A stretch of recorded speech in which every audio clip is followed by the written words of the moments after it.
Buongiorno e benvenuti a questa nuova serie di Buongiorno Sicilia, tutti i giorni dalle 8, dal lunedì al venerdì. Oggi ricorderemo Don Puglisi, assassinato dalla mafia a Palermo giusto 32 anni fa. Oggi è beato e la sua eredità è raccolta dal Centro Padre Nostro. Esamineremo un libro dedicato alla figlia di Joyce, Lucia Joyce, ma soprattutto oggi ricordiamo che in quasi tutte le scuole siciliane è il primo giorno di scuola. Noi andiamo a Catania, al Liceo Scientifico Galilei, con il nostro Edoardo Sergi, anche perché oggi c'è una novità, la maggiore, quella di maggiore rilievo, il divieto assoluto dei telefonini. Edoardo, a te.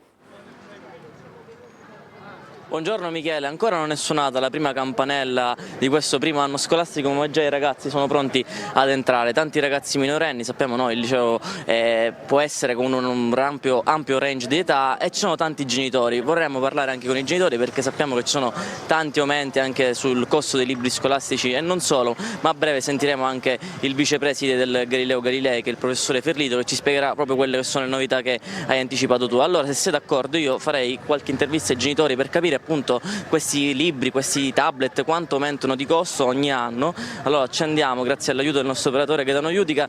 Vi posso fare una domanda? Primo giorno di scuola e siete emozionati per i vostri figli, e quanto costano i libri quest'anno? Le posso dire che non lo so, perché ci pensa mia moglie, quindi non so che cosa... Allora, chiediamo alle signore quanto costano i libri quest'anno, c'è stato un aumento? Vabbè, si prova a prendere anche qualche libro di seconda mano e quindi dipendono i costi da quello che si trova e da quello che c'è la possibilità di avere. Ma si usano i tablet, computer, quello è un modo... I classici libri cartacei. Lei è d'accordo su questa cosa sui telefoni, di eliminarli da quest'anno secondo la circolare del Ministero dell'Istruzione di Valditara? Ma secondo me il cartaceo è sempre più pratico al momento dello studio, quindi ritengo che insomma la carta scritta, sottolineare con l'evidenziatore è sempre un discorso diverso. Insomma, vecchie maniere, ma l'emozione per il primo giorno per i figli è sempre la stessa. Sì, scuola nuova, poi loro sono al primo anno, quindi scuola nuova, voglio dire tutto nuovo. Insomma Michele, vedremo quelle che sono ora appunto le indicazioni del professore Ferlito, intanto ti restituisco la linea. Grazie Edoardo, ci rivedremo tra poco e sentiremo anche le voci degli studenti. Le notizie delle ultime ore: colpo al business della droga a Catania. In un blitz al Borgo i carabinieri hanno sequestrato più di 12 kg di stupefacenti che, immessi sul mercato clandestino, avrebbero fruttato oltre 200.000 euro. Tonino De Mana. Drogafiumi e piazze di spaccio gestite dalle cosche. L'allarme della Commissione Nazionale Antimafia, riunitasi a Catania, dimostra che gli stupefacenti restano il business per antonomasia della criminalità organizzata. Ed un'altra conferma arriva dall'operazione dei carabinieri del nucleo investigativo di Catania, che al Borgo hanno sequestrato oltre 12 kg di droga. Dopo giorni di appostamenti e osservazioni, i militari dell'Arma hanno fatto irruzione in un manovano sospetto trasformato in laboratorio di confezionamento di stupefacenti. All'interno sono stati trovati 10 kg di marijuana in buste sottovuoto, 463 già suddivise in dosi, più di 1 chilo di hashish in involucri e capsule, 520 grammi di cocaina tra dosi termosaldate e pietra, mezzo chilo di cannabis in barattolini, caramelle gommose alla cannabis e caramelle allucinogene. Presenti anche 2 bilancini di precisione, una macchina per sottovuoto, un frullatore e centinaia di bustine per selezionare le dosi. Il valore della droga, se immessa sul mercato, avrebbe superato i 200.000 euro, soldi destinati ad alimentare ulteriori traffici ed attività illecite. L'appartamento era usato come base logistica e centro di smistamento. Le indagini proseguono per identificare i responsabili. Il materiale è stato inviato al laboratorio scientifico dei Carabinieri per le analisi di rito. Oggi è il quarto giorno di navigazione degli attivisti della flottiglia umanitaria diretta a Gaza, partiti da Augusta. Poi presto l'intera flotta, compresa quella che partirà da Tunisi, si riunirà in acque internazionali per dirigersi verso la striscia. Desiree Ferlito. Vi racconto le ultime ore dalla barca Morgana. In navigazione da venerdì gli attivisti della flottiglia umanitaria sono diretti a Gaza. Dopo più di un giorno di traversata, l'intera flotta si riunirà presto in acque internazionali per proseguire poi insieme verso Gaza. Attendiamo che partano le barche da Tunisi. perché non sono ancora partite, come già ormai sapete. Questa è l'unica motivazione per cui andiamo così lenti, perché ci dobbiamo unire a loro sono molto più a nord di dove siamo noi. Le imbarcazioni hanno riscontrato diversi problemi e vista allontanarsi l'obiettivo della missione umanitaria, quello di rompere il blocco navale imposto dall'esercito israeliano.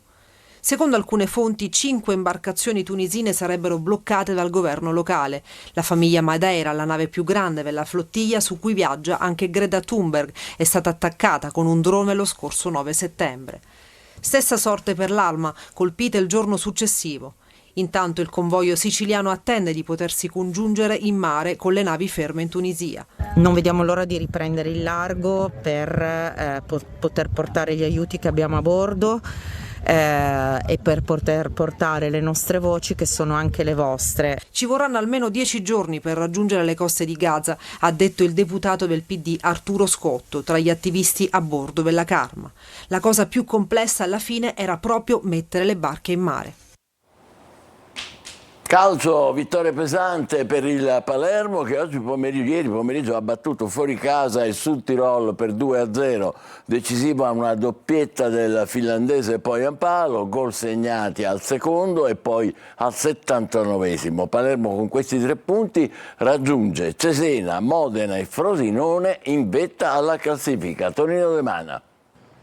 Solido, compatto ma soprattutto vincente. Il Palermo sbanca il Druso di Bolzano 2-0 al Sud Tirol con doppietta di Poyampalo e 3 punti decisamente pesanti nel bagagliaio. Non era affatto facile, anche perché il Sud Tirol di Castori è squadra insidiosa e che in casa lascerà pochi spazi agli avversari. Il Palermo di Inzaghi ha comunque avuto per gran parte del match il filo del comando, grazie anche alla rete a freddo che ha colpito gli avversari. Poyampalo ha infatti gonfiato la rete dopo nemmeno 2 minuti con questo colpo di testa dopo la spizzata di Leduaron. Con Brunori e Palumbo in panchina, Inzaghi ha preferito dare spazio proprio a Leduaron e Gyasi a supporto del finlandese, spietato sotto porta. Dopo il vantaggio, il Palermo ha provato ad addormentare i ritmi del match facendo molto possesso palla e facendo stancare gli avversari che spesso hanno girato a vuoto. I siciliani provano a trovare il corridoio giusto per infilzare il Sud Tirol, ma nel primo tempo non succede più nulla.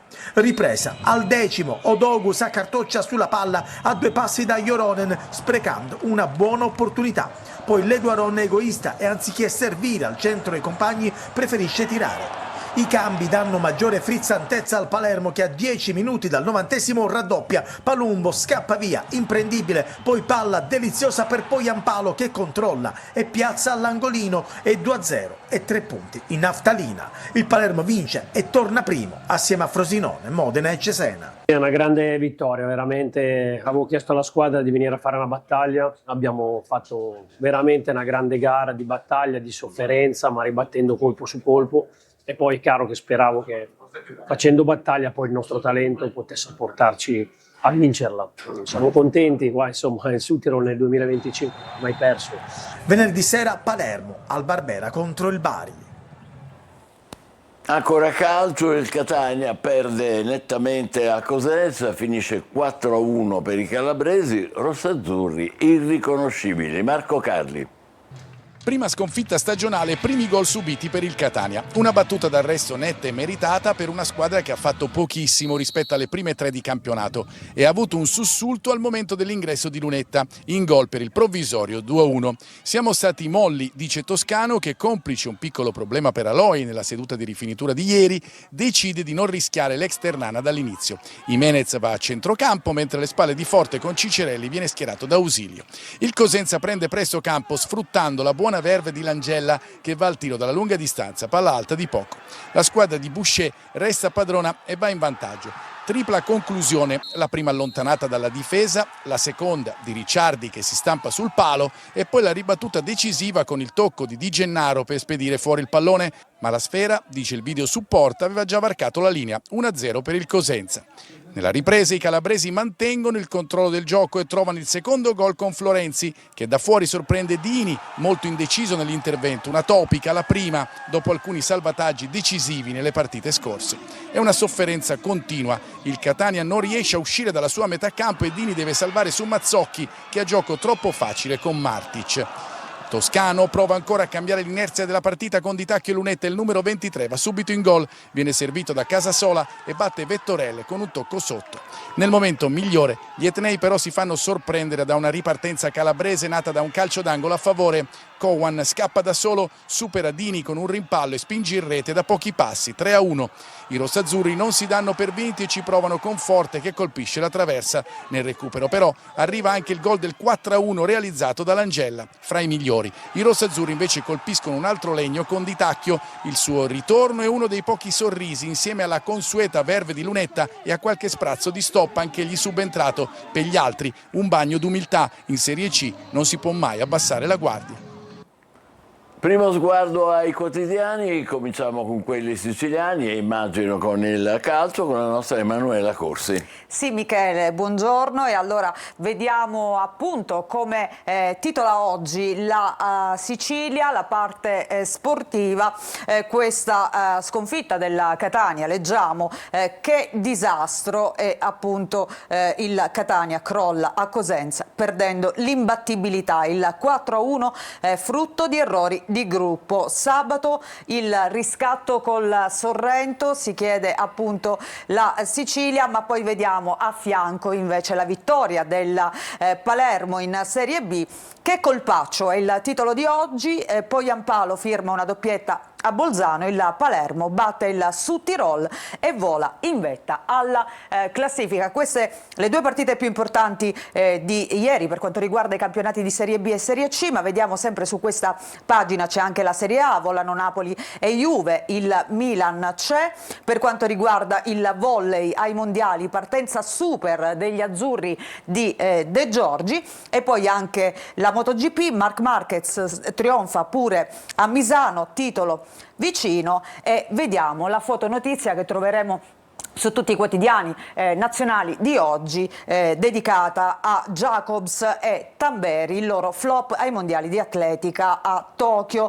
Marcel dice forse smetto, giornata triste per gli azzurri. Ma torniamo invece alle notizie di casa nostra, quindi alla Sicilia, alla Serie D. La Cireale si salva in casa per quanto riguarda naturalmente il calcio, su rigore allo scadere la Paternò ferma la Gelbison, Gela, vittoria e primo posto. Queste diciamo le notizie più importanti per quanto riguarda lo sport, ma andiamo a vedere l'approfondimento su questa sconfitta della Catania, che perde 4-1 e quindi errori e incapacità di reazione. È una sconfitta imbarazzante. A Cosenza i rossazzurri perdono gara, primato solitario e imbattibilità. Nella ripresa solo un indiavolato Lunetta e il rientrante Di Tacchio cercano di riaprire i giochi, poi i padroni di casa riprendono a perforare una fase difensiva che resta totalmente inerme. A proposito di Tacchio ci sono le parole del capitano: duelli persi, il mio rientro in campo, sono a disposizione. Naturalmente non mancano anche i commenti del tecnico toscano. Toscano non cerca scuse, dice ora un bagno di umiltà ci deve aiutare a reagire. Il campionato è sempre incerto e durissimo, dobbiamo avere la stessa fame degli avversari che incontriamo. Chiudiamo così la nostra pagina dedicata allo sport, andiamo a vedere la prima pagina della Sicilia, quindi tutte le altre notizie. In primo piano c'è il rientro a scuola, tutti o quasi sui banchi di scuola. Calo di iscritti, dispersione, record, tagliate 600 cattedre, il garante dell'infanzia, si vada oltre il divieto dei cellulari. Quindi oggi la Sicilia ci propone l'altra scuola, quella della dispersione scolastica, e quindi vediamo a pagina 6, in Sicilia le aule si svuotano, più dispersione, meno competenza. Calo record degli iscritti e 600 cattedre tagliate, e cresce il numero di studenti che non raggiunge la preparazione minima. C'è anche un grafico che fa vedere la fotografia della Sicilia per provincia, e vediamo le città siciliane con più studenti, con apprendimenti totalmente inadeguati in italiano registrati alla fine delle medie. Il dato più alto, lo vediamo, è a Palermo, segue Trapani, Agrigento, Catania è quarta, Caltanissetta, Enna e Siracusa. Sempre sulla stessa pagina poi c'è un'intervista al garante siciliano per l'infanzia e l'adolescenza Giuseppe Vecchio, che dice: la sfida educativa non può essere solo il divieto dei cellulari. E ancora, il difficile rapporto scuola-genitori costituisce il cuore del problema. Il rischio è attribuire alla scuola responsabilità che non le competono. Quindi, insomma, la prima educazione arriva sempre in famiglia e poi naturalmente avviene a scuola. Andiamo a vedere la prima pagina della provincia di Palermo, sempre della Sicilia. A proposito di scuola, mancano gli assistenti a Palermo, il rientro difficile degli alunni con disabilità. Ma poi c'è un'altra notizia in primo piano: in metro dal porto all'aeroporto, alle battute finali un progetto di RFI, uno dei più innovativi in Italia. Anche la cronaca in primo piano: 100 euro per riavere il cellulare, è stato arrestato. La denuncia da parte di una coppia. La prima pagina invece di Catania: il parcheggio AMTS Fontana Rossa ospiterà di nuovo la Fiera dei Morti dal 31 ottobre al 9 novembre, spazio agli stand, la sosta auto resterà disponibile. Vediamo la cronaca in alto: in zona Borgo a Catania, dentro un monovano, sono stati sequestrati 12 kg di droga. E poi ancora a Gravina di Catania, quindi siamo nell'Interland: rifiuti, controlli sul territorio, sanzionati 20 sozzoni. E infine vediamo anche a Catania, per quanto riguarda la sanità, più posti letto nella proposta della rete ospedaliera.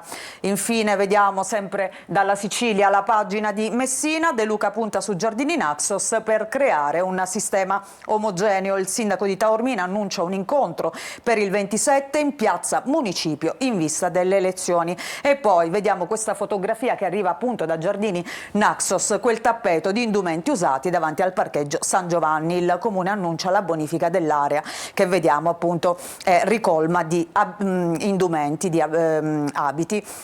Vediamo il giornale di Sicilia di oggi, che mette in primo piano Agrigento, capitale della cultura, i rilievi della Corte dei Conti che accusa Agrigento capitale dei ritardi, rilievi della sezione di controllo sulla gestione dell'anno da regina della cultura: su 44 grandi eventi programmati, 10 non sono mai partiti, fari accesi pure su compensi e assunzioni. E poi la cronaca: cade da un terrapieno vicino alla A29, morto un anziano, l'uomo si era fermato con l'auto per un guasto a Gallitello ed è poi precipitato oltre il guardrail. Un uomo di 71 anni, Mario Mauro di Napoli, è morto appunto per le conseguenze di un incidente sull'autostrada Palermo-Mazzara del Vallo all'altezza dello svincolo di Gallitello.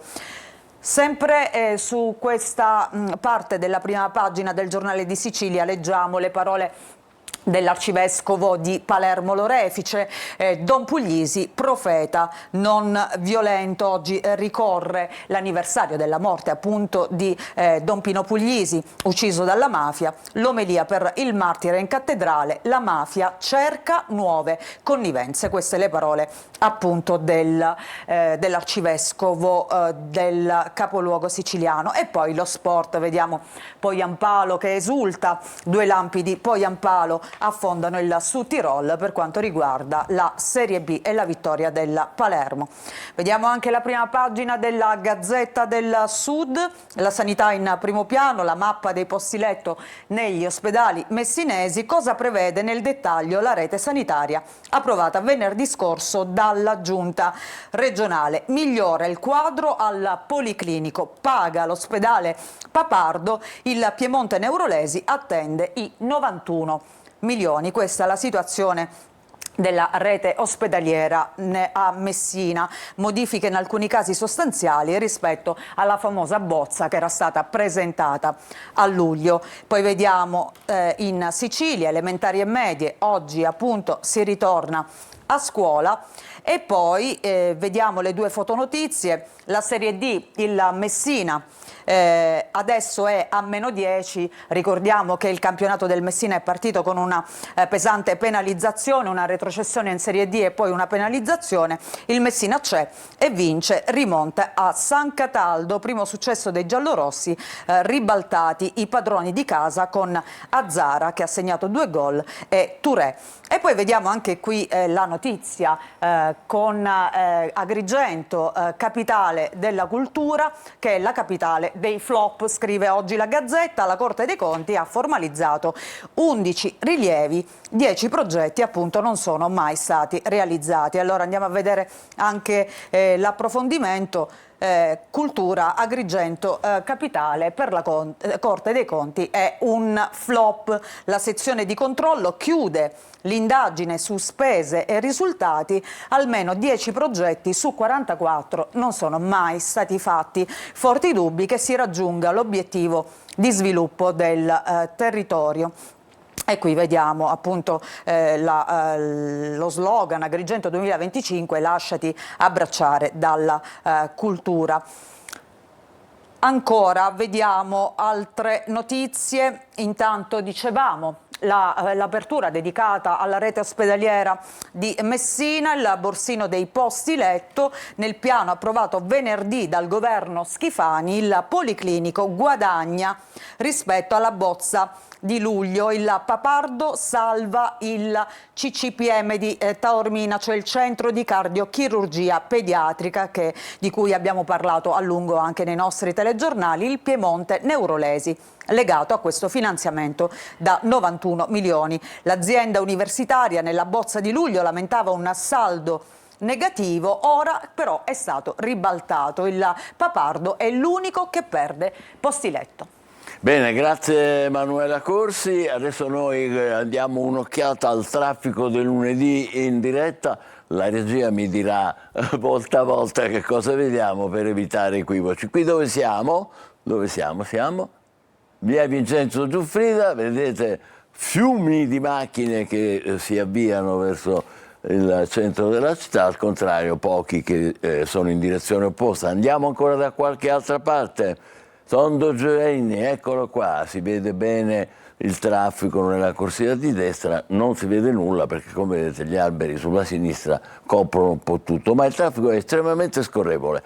Ancora un'altra immagine, questa la riconosco da solo, è una lettera che sfumacchia e non ha diciamo nessun'altra caratteristica, è sempre bellissimo, affascinante e ammalia migliaia di turisti. Ed eccoci a Taormina, guardate che bella, Taormina in diretta in questo momento a Buongiorno Sicilia. Se la potremmo godere tutta la mattina, ma purtroppo non ci è consentito, è il momento di fare una pausa e fra poco torneremo a esaminare ancora con Emanuela Corsi i quotidiani nazionali. State con noi, Buongiorno Sicilia.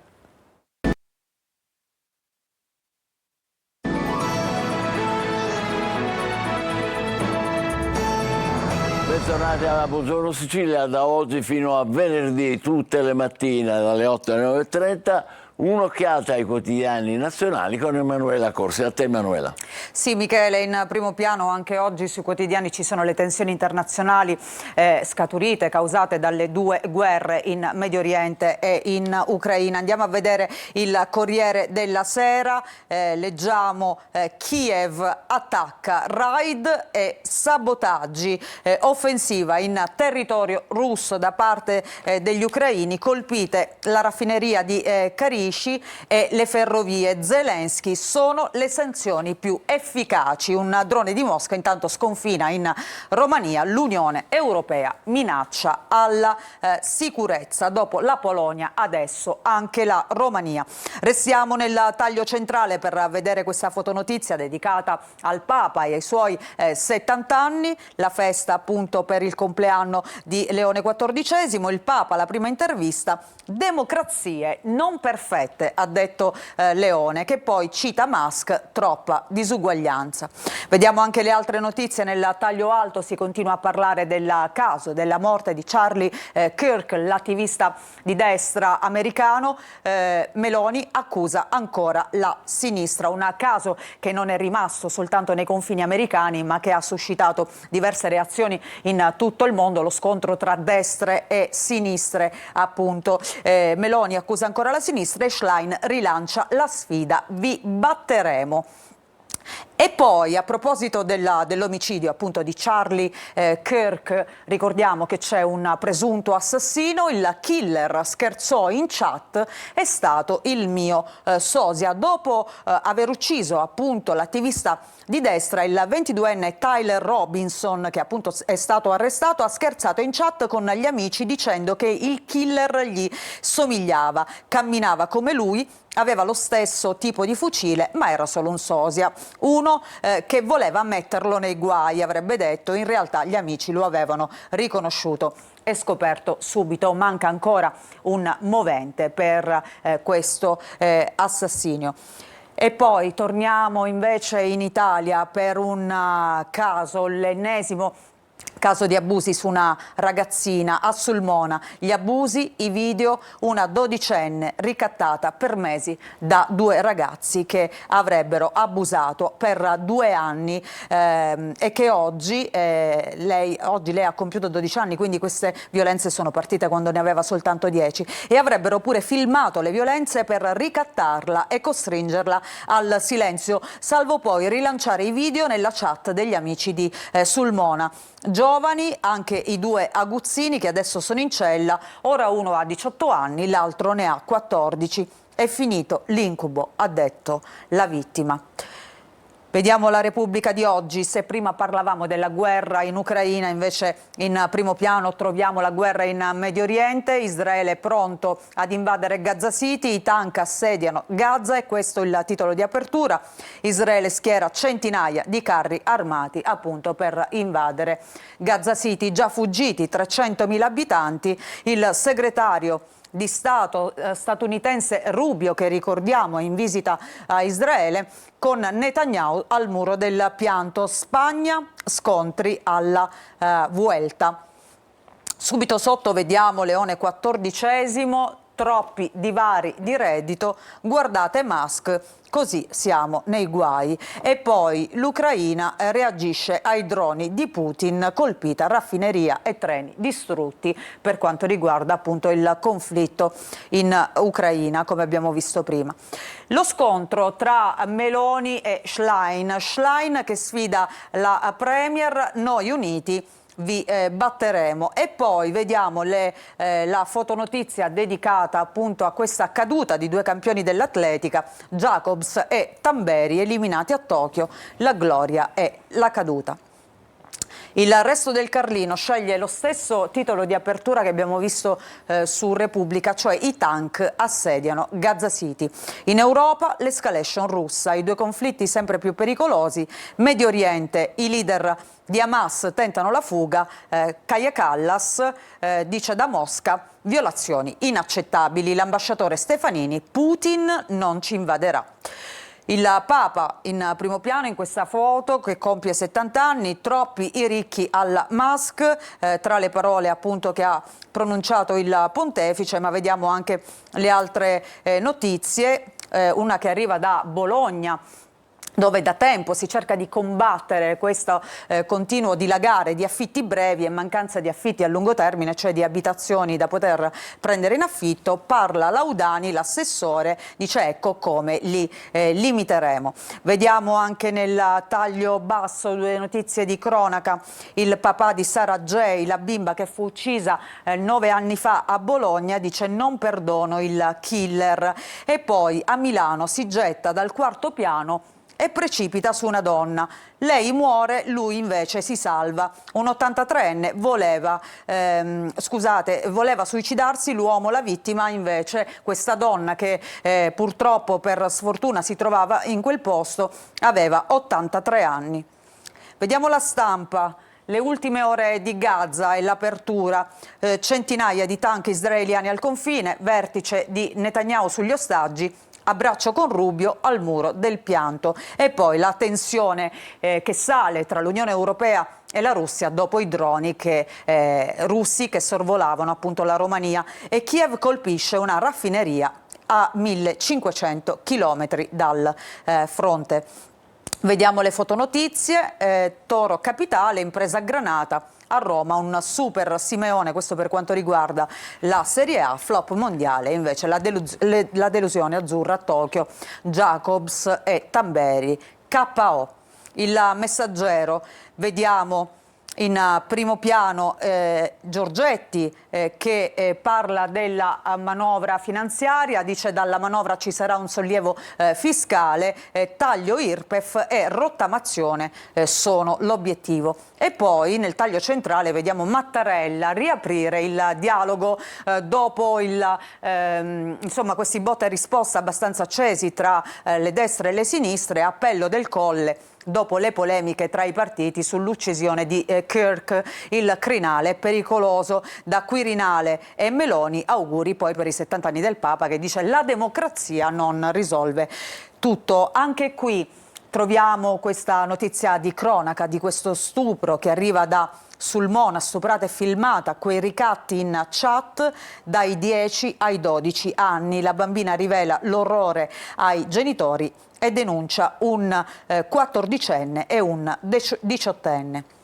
Restiamo sempre in questa parte della prima pagina perché c'è un'altra notizia di cronaca, un ragazzino che si è tolto la vita a soli 15 anni, dietro ci sarebbe un caso di bullismo, denunce inutili, ispettori nella scuola del suicida di Latina, il suicidio del quindicenne, bulli denunciati inutilmente, servizi mai attivati. Il ministro Valditara, ispettori a scuola, adesso ci sono al vaglio messaggi e computer per capire appunto se questo quindicenne fosse stato preso di mira dai bulli e fosse questo il movente appunto del suicidio.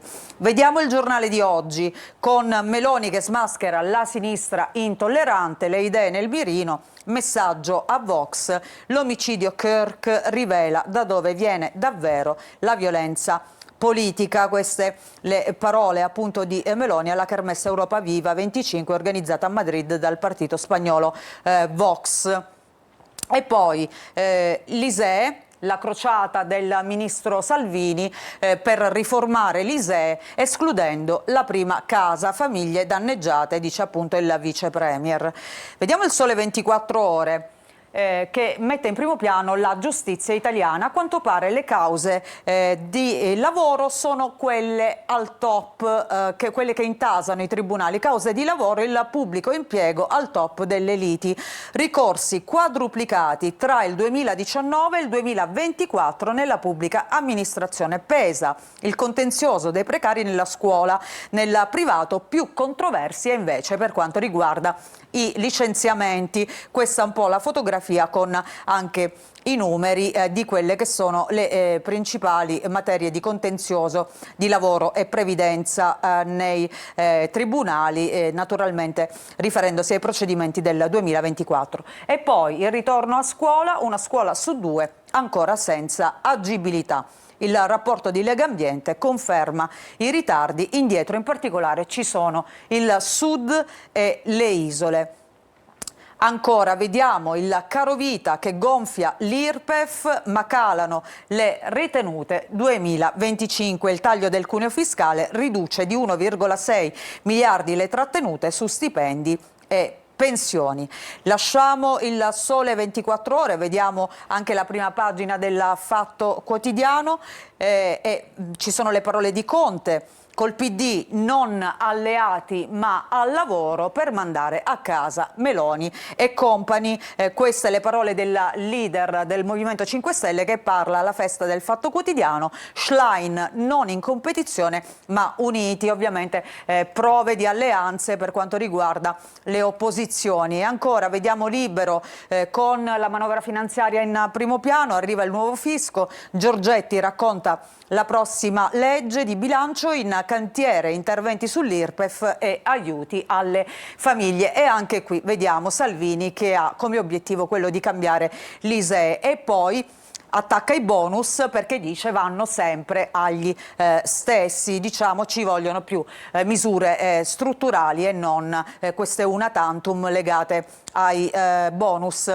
Se abbiamo il tempo vediamo un'ultima prima pagina. Sì. E allora vediamo proprio il tempo, ecco, l'età dell'odio è il titolo di oggi di apertura, l'inchiesta del Tempo, assalti ai partiti, minacce a Meloni e Fratelli d'Italia, i più bersagliati, ecco come si prepara l'autunno caldo del paese, e da sinistra difendono il killer di Kirk, naturalmente ricordiamo che è un giornale vicino alla, insomma, al centrodestra, quindi questa è l'apertura di oggi. Grazie a Emanuela Corsi, abbiamo avuto il panorama di tutti i quotidiani nazionali, adesso breve pausa, poi torniamo a scuola, vediamo cosa capita al primo giorno di scuola in una scuola importante di Catania, il Galileo Galilei. State con noi, buongiorno Sicilia.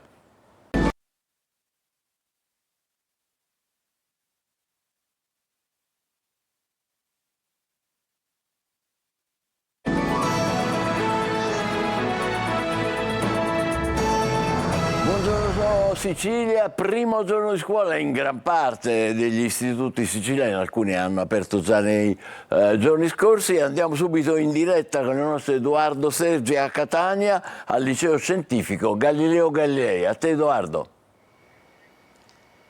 Sì Michele, siamo col professore Ferlito che è il vicepresidente appunto del Galileo Galilei, e noi vogliamo capire questa novità sui cellulari, cosa farà il Galileo, cosa faranno le scuole in Italia, perché sono vietati per il primo anno. Innanzitutto buongiorno dottore Cucuzza. Allora, da quest'anno, dal 1° settembre, sarà vietato categoricamente anche per le scuole superiori l'uso degli smartphone, anche per scopi didattici. Quindi noi abbiamo aggiornato il nostro regolamento di istituto, per i nostri ragazzi dovranno custodire i cellulari o nello zaino oppure nelle borse. Il cellulare non deve essere tenuto a vista sul banco.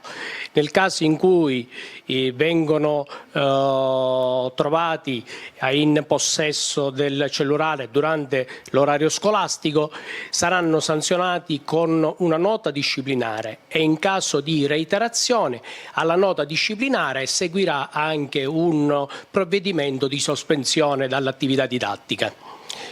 E comunque noi, questo perché il Ministro vuole salvaguardare la salute degli studenti, perché come sappiamo c'è una dipendenza dall'uso del cellulare, ma allo stesso tempo anche aumentare la qualità dell'insegnamento, cioè dell'apprendimento, perché come sappiamo il cellulare è uno strumento di distrazione per i nostri ragazzi.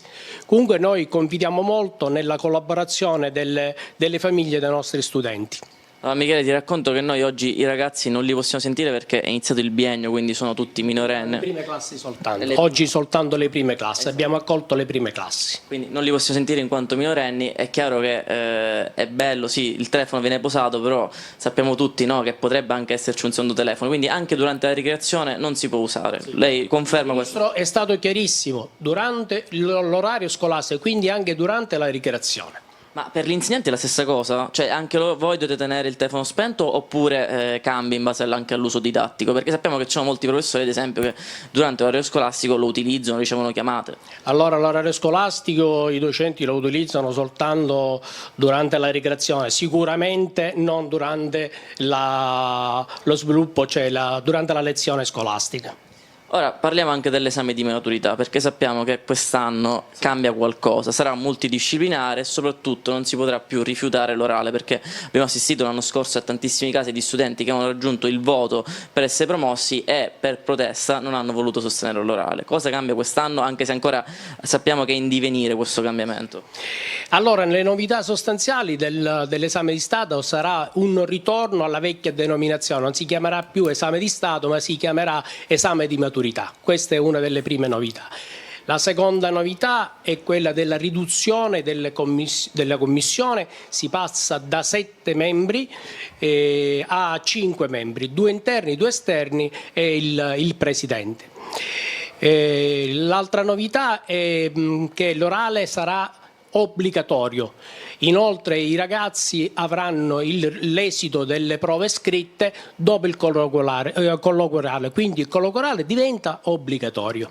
Michele, il professore Ferlito ti sente se hai domande da fare da studio. No, volevo chiedere se anche dalle parti del Galileo si registra quello che è stato messo in evidenza poco fa da Emanuela Corsi dalla rassegna stampa, il calo degli iscritti e quindi di conseguenza le cattedre tagliate. Come vanno le cose da voi? Ma devo dire che noi come istituzione scolastica, il nostro liceo, abbiamo l'organico al completo al 99%. Bene, complimenti. Aspettiamo soltanto degli spezzoni, quindi partiamo a pieno regime quest'anno scolastico. Ma ci fa molto piacere un liceo avere che si innova sempre, positive. non è solo un liceo scientifico ma anche un liceo linguistico. Sì. Michele, vai.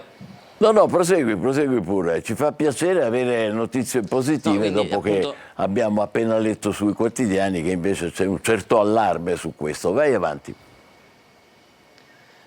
È proprio per il punto di vista multidisciplinare, quindi non solo scientifico ma anche linguistico, sappiamo da tanti anni. Ecco, volevamo capire anche novità riguardanti alternanza scuola-lavoro, cambia qualcosa oppure rimane, che poi si chiama PTCO, rimane come l'anno scorso? Perché sappiamo che è sempre un argomento di dibattito fra studenti e professori che non si sentono comunque pronti a volte ad affrontare questo impegno anche fuori dall'orario scolastico. No, per quest'anno, per quanto riguarda l'esame orale, verterà sempre una parte dell'esame orale sempre sull'educazione civica e il PCTO. La novità invece quest'anno è che le discipline oggetto d'esame saranno 4. Queste 4 discipline saranno scelte dal Ministero entro il mese di gennaio. A proposito di Ministero e di Ministro Valditara, sappiamo che col voto in condotta già l'anno scorso ci sono stati dei cambiamenti, quindi con il 6 si ha un giudizio sospeso, con il 5 si viene bocciati e sappiamo appunto che bisogna fare delle opere di bene con il 6, oltre che probabilmente un elaborato. E così cambia qualcosa anche sulla sospensione. Leggevo che quest'anno, se è solo di 2 giorni, bisogna fare delle cose, se è di più giorni, ecco, bisogna fare anche i servizi sociali, addirittura, se non ricordo male. Al momento non abbiamo alcuna novità, dovrebbe rimanere tutto invariato al momento. Quindi Michele, più o meno queste sono le novità. Sappiamo che c'è un polso anche un po' più duro da parte del Ministero perché sono accadute varie cose. L'ultima che le faccio è sui professori. Sappiamo che ci sono stati vari docenti aggrediti, c'è un cambiamento, non so se sono accadute situazioni spiacevoli di questo genere all'interno del Galileo, però ecco, vi sentite tutelati? Fortunatamente qui nel nostro istituto non sono successe in passato fatti eclatanti, quindi devo dire sì, da parte dei docenti non ci sono problematiche e quindi si sentono tutelati, anzi ci sentiamo tutelati. Vorrei fare un'ultima domanda al professor Ferlito, se è d'accordo. Tornerei sui cellulari, che è un po' la novità più grossa, quella di cui si parla nelle famiglie, a casa e a scuola. Leggo che le scuole sono chiamate a organizzare autonomamente la custodia dei cellulari attraverso armadietti, contenitori, altre soluzioni operative. Mi pareva che lei avesse detto prima altre cose, cioè che li lasciate in mano ai ragazzi. Non in mano, ma devono essere custoditi all'interno dello zaino o delle borse. Non abbiamo armadietti, quindi perché per non gravare molto sul docente la responsabilità. Non devono tenerli a vista. Invece abbiamo cercato con una modifica al nostro regolamento di eventuali sanzioni nel caso dell'uso improprio del cellulare durante le ore di lezione. Insomma, anche un modo per responsabilizzare i ragazzi, possiamo dirla così. Michele, a te. C'è anche dal Galilei questa, mi permetta di usare questa espressione, moda un po' più che discutibile, che voleva essere una forma di contestazione, ma in realtà era semplicemente forse una forma di rifiuto dell'esame che ora si torna a chiamare esame di maturità. è successo da voi al Galilei e adesso le sanzioni prevedono addirittura la non ammissione per chi si rifiuta di sostenere il colloquio, è così? Sì.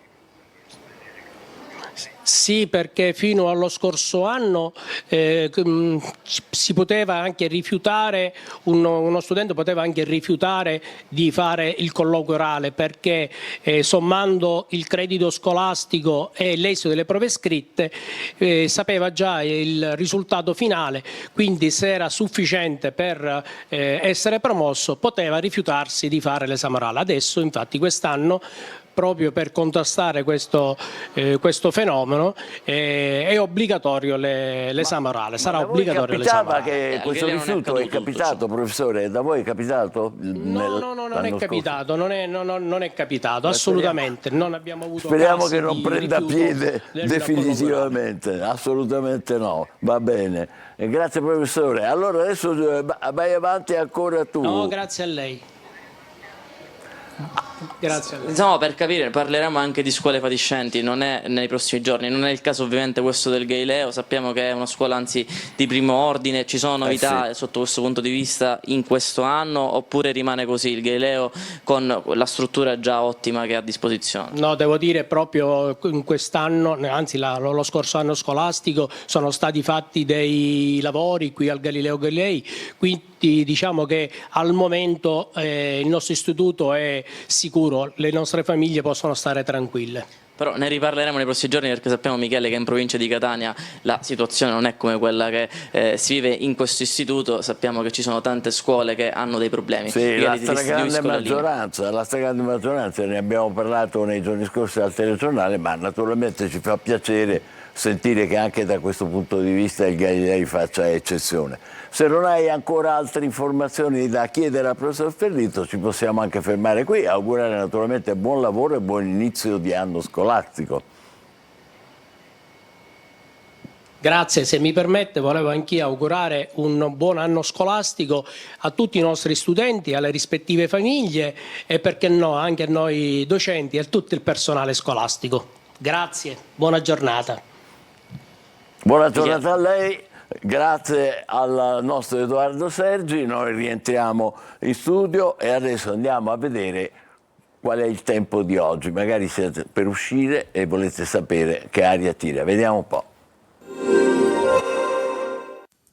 Un saluto e ben ritrovati da Daniele Berlusconi di Trebi Meteo. Un campo di alta pressione garantisce condizioni stabili lunedì su tutta l'Italia, eccetto per qualche nuvolamento irregolare al nord, specie sulle Alpi e in Liguria.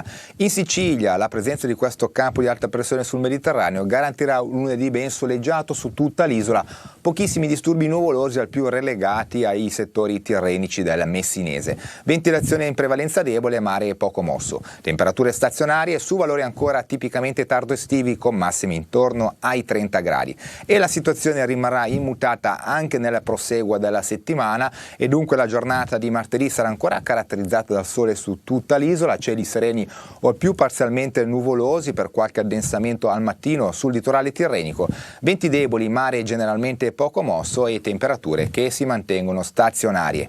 Per il momento è tutto, per maggiori dettagli c'è l'app di Trebi Meteo.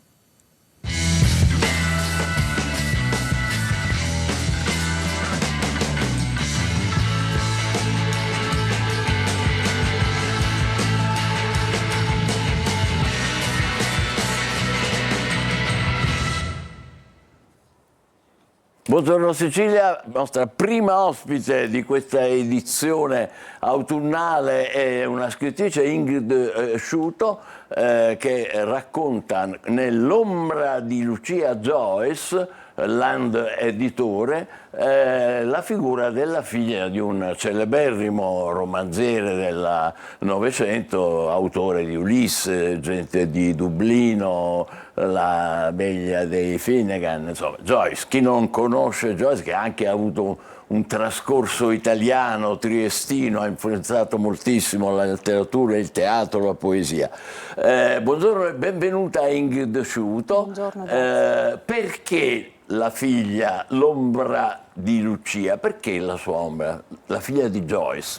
Joyce è stata una figura, come ha detto lei, abbastanza importante è stato il genio della letteratura del Novecento, l'uomo che ha segnato il passaggio dalla letteratura dell'Ottocento, quindi scritta nei salotti borghesi, nella nobiltà, al passaggio alla gente di Dublino, alla gente comune. Quindi prima di raccontare la figura di Lucia era necessario chiarire chi fosse Joyce, un personaggio come padre, diciamo, perché non ho raccontato la figura del genio, ma la figura del padre. E che padre era? Era un padre, un alcolista, un padre che beveva talmente tanto che non riusciva a ritrovare la strada di casa, aspettava che suo fratello Stanislaus andasse a riprenderlo, che frequentava, diciamo, i quartieri a luci rosse di Trieste o di Dublino, dove aveva contratto la sifilide. E questo ha condizionato la figlia?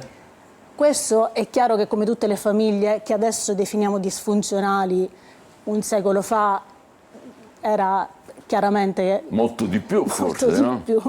Quindi anche la figura materna come Nora Barnacle hanno abbandonato questa Dublino con questa religione molto oppressiva per spostarsi poi a Trieste, prima a Trieste, poi Roma, Ginevra, Parigi, poi con la prima guerra mondiale. E lei che personalità riesce a determinare? Lucia era figlia di un genio, innamorata di un genio perché era innamorata di Samuel Beckett, curata da un genio perché per un svariato tempo rimase in cura da Jung.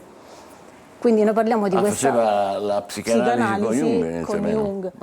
Quindi noi parliamo di questa personalità che molti definirono geniale, però in quanto donna non ebbe lo spazio e modo di esprimere la propria voce. Che il padre le faceva troppa ombra. Il padre le faceva ombra, quindi c'è sia l'ombra psicologica che viene fuori, ma sia anche l'ombra del genio che prevaleva su questa donna che... Come si riscatta? Come esce fuori poi? Lucia non riesce a riscattarsi. Lucia comincia a danzare perché è il modo di esprimere la propria voce, ma non riesce a venire fuori dal cono d'ombra nel quale è entrata come figlia di un genio. Quindi, ma lo stesso vale anche per la figura materna, che comunque le fa ombra, perché ha questi continui litigi, questa donna che aveva vissuto l'abbandono da bambina e che non riesce a fare venire fuori la voce della propria figlia. Quindi Lucia all'età di 20 anni, grosso modo, viene rinchiusa in un sanatorio, un ospedale psichiatrico, adesso diremo, e da lì non ne verrà più fuori. Una conclusione tragica, direi. Una conclusione tragica, ma Lucia si pone comunque su quel limite storico in cui le donne non hanno ancora la consapevolezza del loro valore storico, del loro valore sociale e dei cambiamenti che avrebbero avuto da lì a poco, della possibilità di votare, della possibilità di esprimere la propria voce.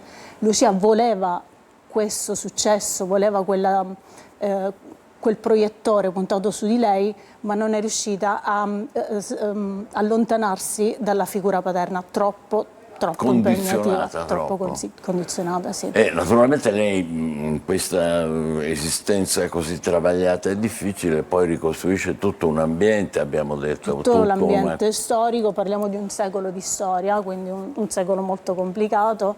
Parliamo anche di Joyce, che comunque fa uscire l'Ulisse nel 22 in Francia, ma che ci metterà 12 anni per uscire in America, perché l'Ufficio per la repressione del vizio considerò l'Ulisse un libro lascivo e vizioso, quindi vennero date alle stampe tutte le copie.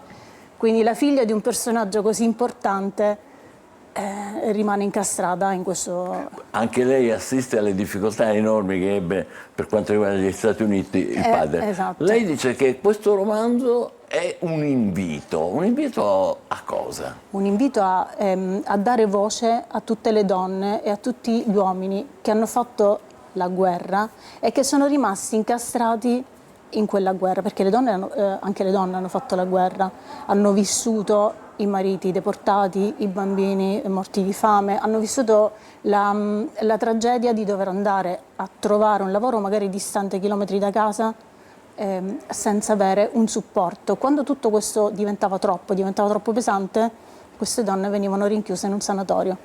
Caspita. Perché non c'era altro tipo di sostegno. Quindi è anche un invito invito ad ascoltare A non dimenticare a non forse dimenticare. anche, no? Come allora le donne venivano A distanza di un maltrattate, secolo, possiamo esatto. dire esplicitamente, non solo non dimenticare. Lei arriva alla scrittura dopo essersi data all'amministrazione, è vero? Sì, ho fatto 20 anni di uffici amministrativi, poi l'azienda ha chiuso, quindi a parte il primo periodo, diciamo, di forte depressione, diciamo, che consegue alla fine di un lavoro durato tanti anni, poi mi sono rimessa a studiare, ho studiato scrittura e storytelling a Via Grande Studios, quindi ho fatto un percorso, diciamo, di crescita mia personale. Mi ha Lei è la portato... conferma di come le donne oggi sanno reagire malgrado le difficoltà, allora non era così. Tanto lei collabora adesso con il Comune di Trecastagni, Sì, leggo qua, sì. per gli eventi culturali eventi. e fa parte della giuria nazionale del premio Ercole Patti, che è un premio molto importante, molto complimenti importante. anche per questo. Importantissimo. Ho visto Quindi premiare... è una che maneggia la letteratura contemporanea con facilità, diciamo.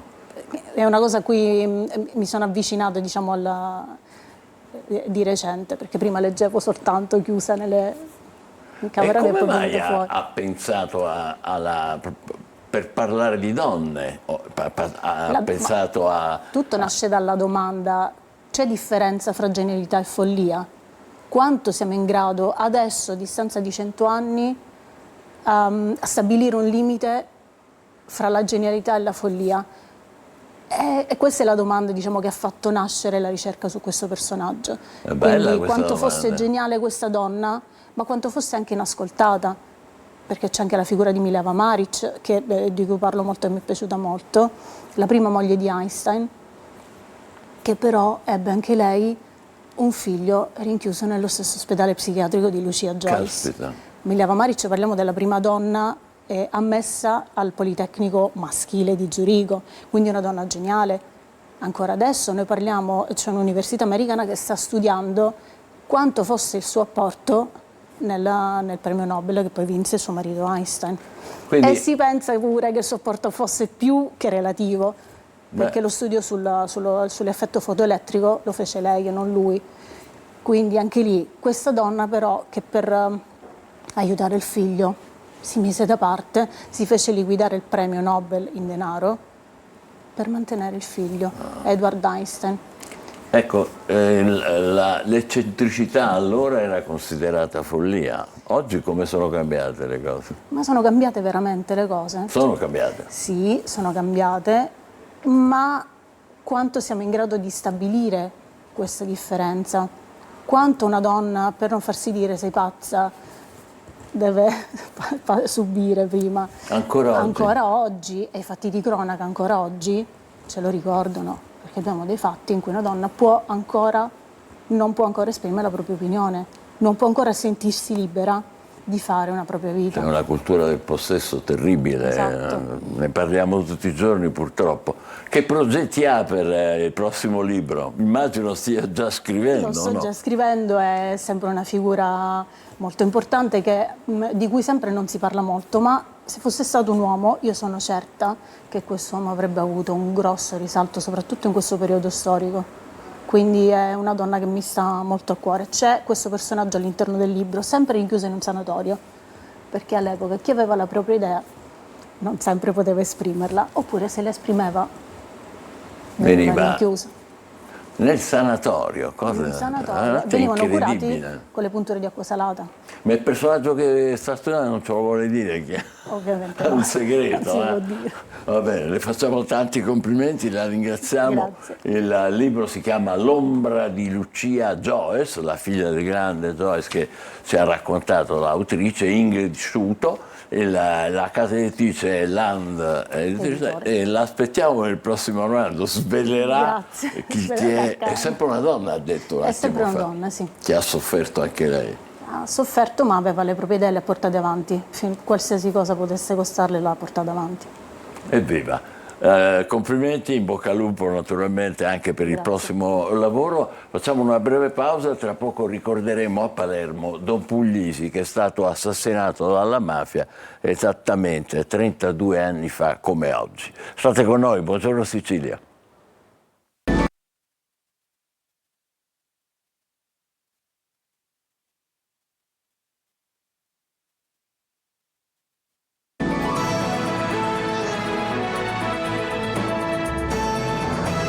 Buongiorno Sicilia, purtroppo è il 32esimo anniversario dell'omicidio per mano mafiosa del beato Puglisi, di Don Puglisi.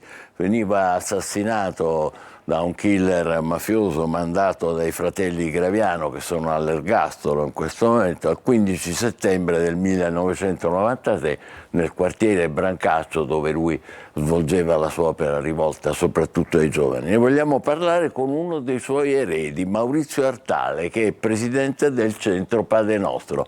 Le diamo il buongiorno e il benvenuto a Maurizio Artale, presidente. Mi sente? Buongiorno. Bene. Sì, la sento, buongiorno. Bene. Allora, ci sono tantissime cose da dire del padre Don Puglisi, del beato Puglisi, ma la prima, mi permetta di dire, la dico io, è che l'assessorato alla cultura, all'istruzione della Regione Sicilia ha deciso di dedicare, che tutte le scuole siciliane dedichino come opportunità educativa una riflessione dei giorni proprio a Don Puglisi. È così? Siete contenti di questo? Sì, certo, io avevo letto che quest'anno l'assessore aveva deciso di aprire l'anno scolastico il 15 settembre, allora mi sono permesso di inviargli una lettera. Gli ho detto: so per certo che lei sa che oggi ricorre l'anniversario del martirio del beato Giuseppe Puglisi, sarebbe bello che in tutte le scuole siciliane si ricordasse questa figura di sacerdote, ma sicuramente di grande educatore. E così è stato. Lui mi ha risposto molto garbatamente, dicendo che avrebbe mandato una circolare a tutte le scuole, ha fatto un decreto addirittura, quindi per noi questa è una cosa importante. Forse è la prima volta nella storia, ecco, che si ricorda Puglisi contemporaneamente in tutte le scuole della Sicilia, e che quindi ci saranno migliaia e migliaia e migliaia di studenti che avranno modo di riflettere su questa grande figura. Ecco, è una grande figura, noi siciliani naturalmente la conosciamo, la ricordiamo, sappiamo anche del riconoscimento da parte della Chiesa, ma vogliamo un po' sottolineare qual era la sua caratteristica, rivolgersi ai giovani del quartiere Brancaccio, che era un quartiere inquinato soprattutto all'epoca sua, ma lui non si rivolgeva a quelli che erano già in qualche modo coinvolti, ma a quelli che potenzialmente rischiavano di esserlo. È così? Sì, sicuramente la sua idea di aprire un centro sociale a Brancaccio era un modo per creare questo ponte, ecco. Non soltanto si rivolgeva a chi con lui condivideva la fede nel risorto, ma a tutti. E allora questa è stata la prima mossa che ha fatto, è stato un intuito importantissimo, e dopo lui si rivolgeva non soltanto come dire, ai ragazzi, ai bambini, ma si rivolgeva anche alle istituzioni, perché lui era da pungolo alle istituzioni. Lui ha scritto molte lettere insieme all'Intercondominiale, che era un'associazione in quel periodo si occupava delle problematiche che come dire, attanagliavano Brancaccio. E quindi lui, per esempio, andò dall'assessore per chiedere una scuola, cercava di costruire dei luoghi aggregativi. Quindi era una persona che aveva capito che ci voleva il coinvolgimento da parte di tutti. Ecco perché poi lui dice: se ognuno fa qualcosa, tanto si potrà fare. Quindi ognuno di noi è chiamato a svolgere il suo compito. Quindi lui si rivolgeva sicuramente, aveva un'attenzione particolare per i bambini, per gli adolescenti, perché lui diceva: gli adulti diventa ormai difficile, come dire, hanno il cuore indurito, per gli adolescenti c'è un grande lavoro da fare, per i bambini invece abbiamo vita facile, quindi aprire gli asili nido, aprire luoghi di inserimento e come dire, di crescita educativa. Cioè fare prima che, come dire, che fosse troppo tardi, anche perché le cose sono molto cambiate 30 anni fa, 32 anni fa. I mafiosi godevano, diciamo, di una certa considerazione, se non rispetto, è vero? Quindi era necessario intervenire sulla cultura proprio con i più piccoli prima che fosse tardi, prima che entrassero anche loro in questa specie di sottocultura, per cui il mafioso è uno che ci sa fare, è così? Sì, ma l'ha saputo fare anche, come dire, con quella sua come dire, teoria nell'accoglienza di tutti. Lui si rivolgeva anche ai mafiosi. Lui non ne ha fatto mai sentire i mafiosi fuori, ecco, che è precluso, alla sera voi ormai siete condannati. E lui si rivolge per esempio ai mafiosi quando verrà intimidito lui e verranno incendiate le porte dei suoi collaboratori. Venite, parliamone, confrontiamoci. Non comprendo perché l'avete con noi, che vogliamo rendere questo quartiere più vivibile per i vostri figli, per tutti noi. Quindi capite, c'era questa sua, come dire, capacità di parlare con tutti. E proprio questa testimonianza ci viene anche dallo stesso Totò Riina, che in un'intercettazione ambientale dentro il carcere, mentre lui faceva la passeggiata all'ora d'aria, e diceva: vedi, suo padrino venne a Brancaccio, rapì un centro e manco domandò permesso. Cioè questo sacerdote è venuto a Brancaccio, ha aperto questo centro e neanche ha chiesto il permesso. Era questo il perché lui sapeva che dava, questo dava proprio... il fastidio. No, lui ha fatto capire: per me, io accolgo tutti, però non è che io devo sottostare alle vostre regole.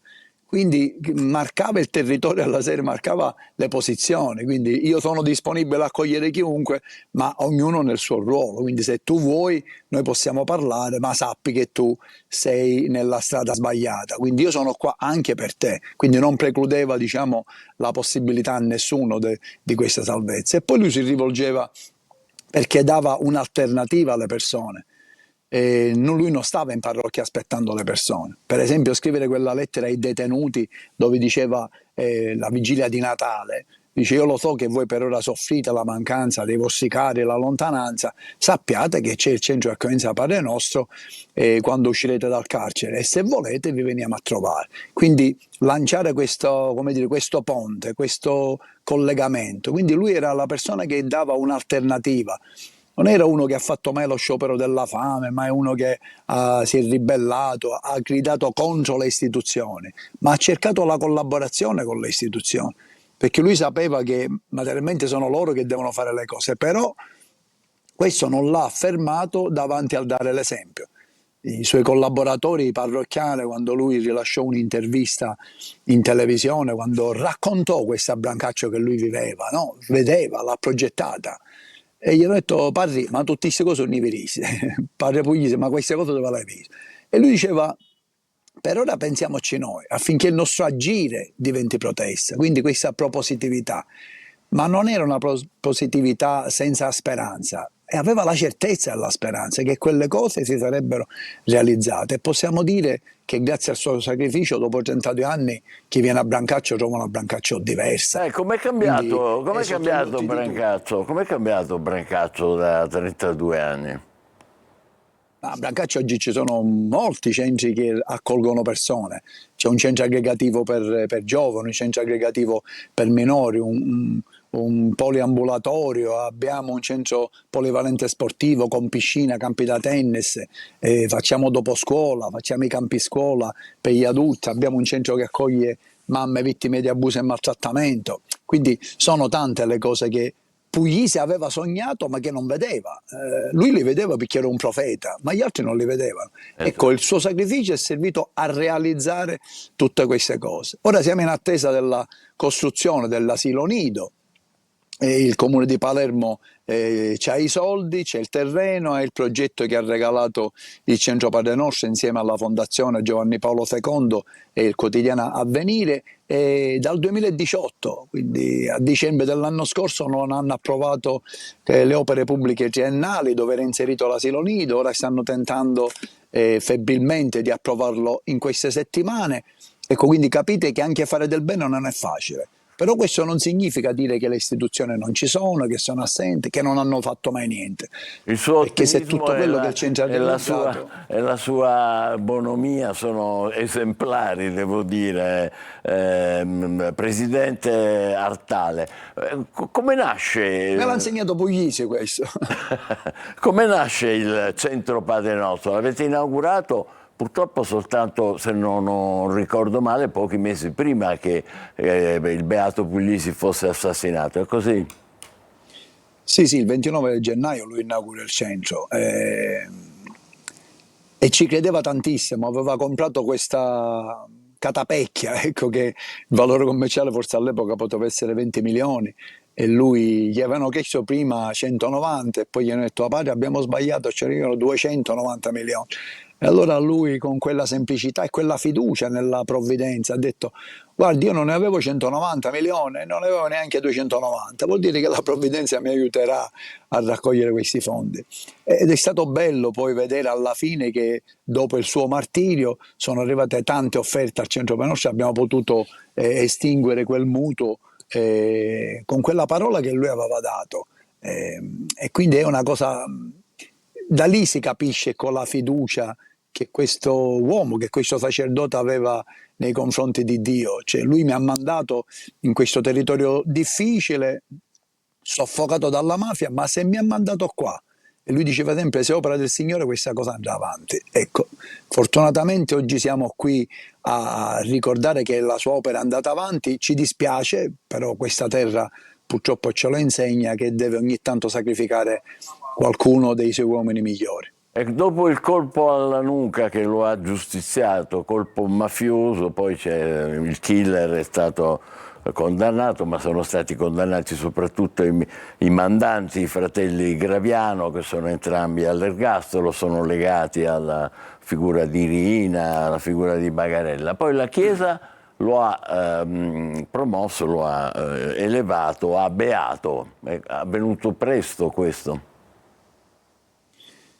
Sì, diciamo che i tempi sono stati quelli giusti. Sicuramente il Cardinale De Giorgi subito, dopo i 5 anni canonici di attesa, ha istruito la causa di beatificazione. Poi aveva avuto un po' lo stop in Vaticano perché non si ravvisava che lui fosse stato ucciso per l'opera sua sacerdotale. Ecco, poi cambiò il postulatore dando un'altra lettura, ecco, quindi che lo ha portato poi agli onori dell'altare. Il rischio che però ogni tanto su queste cose si corre è quello di guardarlo dal basso verso l'alto dicendo beh, soltanto tu potevi diventare santo, noi non siamo così. Invece lui ci ha fatto capire che la santità è a portata di tutti, perché non bisogna essere martirizzato per essere un santo. E se ognuno fa qualcosa di Padre Puglisi significa proprio questo. Ci mancherebbe, certamente. Naturalmente le celebrazioni e i ricordi di Don Pino Puglisi proseguiranno per la giornata. Noi lasciamo il presidente del Centro Padre Nostro, Maurizio Artale, ringraziandolo molto per essere stato con noi e per averci fatto rivivere con emozione e con partecipazione la figura straordinaria di Don Puglisi, del Beato Puglisi. Adesso Buongiorno Sicilia cambia argomento, è il momento del nostro oroscopo.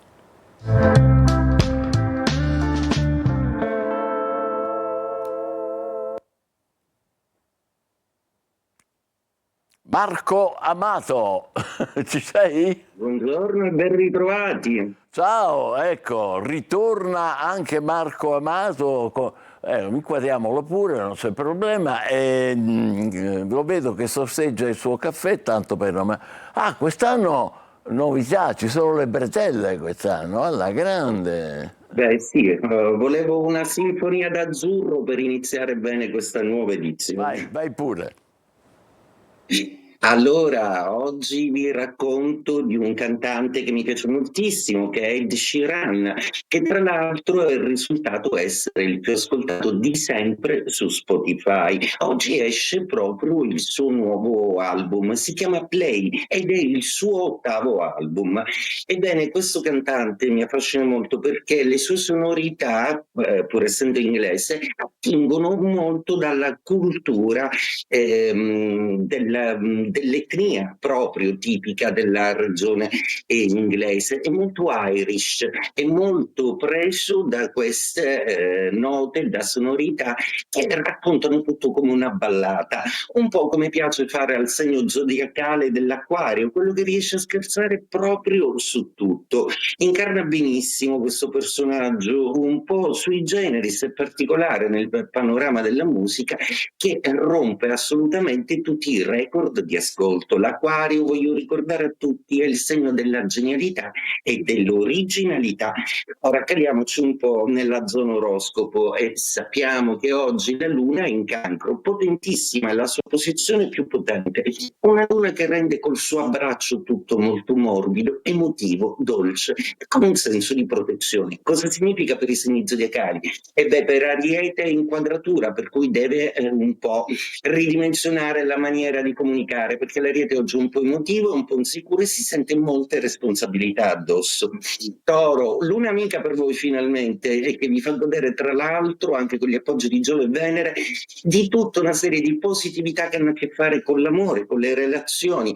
Per i Gemelli invece una Luna di seconda casa, quindi concreta, pianificatrice e che parla di denaro, quindi i Gemelli in una condizione più serena da un punto di vista economico. Cancro, potentissima è la Luna nel vostro segno zodiacale che oggi vi fa iniziare tutto con uno spirito un pochino più emotivo. Le cose a livello sentimentale vanno meglio perché avete fatto pace col vostro lavoro che vi ha dato molto filo da torcere da un po'. Leone, a proposito di lavoro state letteralmente brillando e oggi dovrete gestire delle situazioni nuove al lavoro, quindi in bocca al lupo cari Leone, brillate come sempre vergine. Per voi la Luna è amica, è una Luna che parla d'amicizia, di lavoro di equip, di staff, quindi continuate a gestire tutto nella maniera rispettosa con cui siete sempre abituati ad avere a che fare con gli altri, meno cervelloticità e più Venere, più amore.